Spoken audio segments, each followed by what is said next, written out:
بسم الله الرحمن الرحيم تبارك الذي بيده الملك وهو على كل شيء قدير الذي خلق الموت والحياة ليبلوكم أيكم أحسن عملا وهو العزيز الغفور الذي خلق 7 سماوات طباقا ما ترى في خلق الرحمن من تفاوت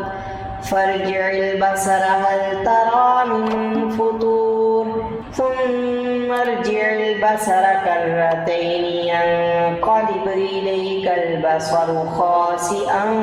وهو حسير ولقد زينا السماء الدنيا بمصابيح وجعلناها رجوما للشياطين وأعتدنا لهم عذاب السعير وللذين كفروا بربهم عذاب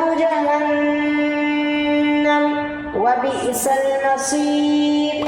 إذا ألقوا فيها سمعوا لها شهيقا وهي تفور تكاد تميز من الغيظ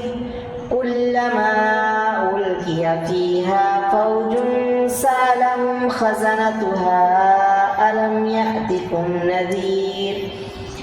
قالوا بلى قد جاءنا نذير